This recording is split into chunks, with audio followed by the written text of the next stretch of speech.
In my last report about the International Labour Organization ILO event, Rethinking Labour and the Future of Work, an interreligious perspective, I spoke with a representative of the World Council of Churches. For today's report, I met with the Nuncio at the Holy See Mission in Geneva. Excellency, this event was initiated, the idea came from you basically, and then you spoke with the people at the ILO, and the ILO said, okay, we will organize that.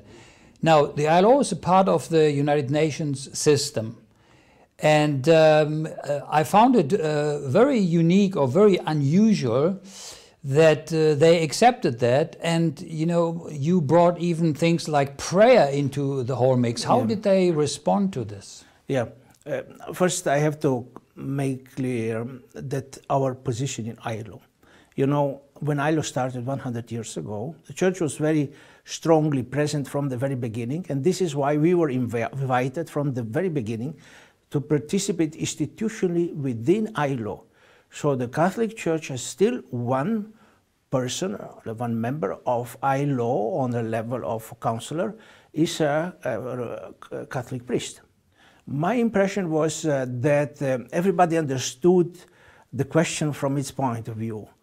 We were basically avoiding to enter into technical stuff. We will have 1 year long celebration, and so many delegations will examine so many consequences of artificial intelligence, of restructuring work, of automatization and so on. We wanted to stay behind work and human dignity.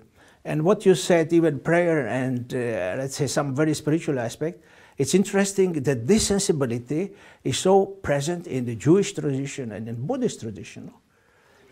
That to understand work, it means, first of all, to understand human vocation. Work is a vocation. We are not to work and make money. Okay, we are also work and make money. But we are to work and fulfill our vocation, which is God's vocation. And I think it is important that we present exactly this specific aspect, always linked to human dignity, and always certainly sensible to any other aspect that work brings with itself, certainly well-being, let's say, successful economy, successful life, improvement of life. This was our idea. There are many dimensions of work where it is necessary to build a bridge. One is between education and work, and the Archbishop reminded us of another one.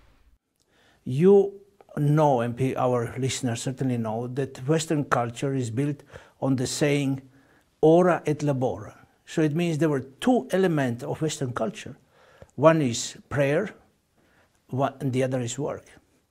Now, we witnessed in the past few years really an increase in the involvement of faith-based organizations in the UN system. Yeah. Do you think that this will even more increase in the future, and they will more involve faith-based organizations, ask for advice from them? From one side, I think everybody noticed that religious phenomenon is more important than it used to be considered, let's say, 20 years ago, 10 years ago.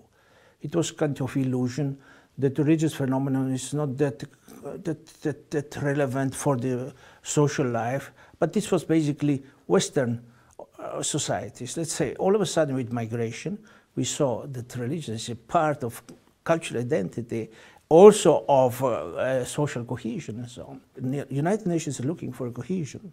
But what we realized division.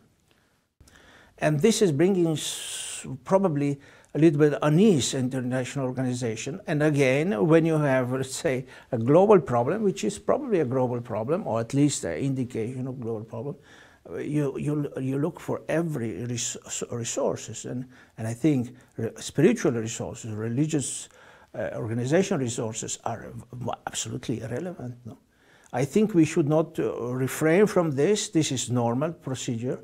I think also when the ambassadors are speaking in the sessions, they are always, although you can criticize every religious organization being guilty or I don't know what, but everybody knows, everybody recognizes that it's a source of new cohesion, of new convivence in the future that we have to build on.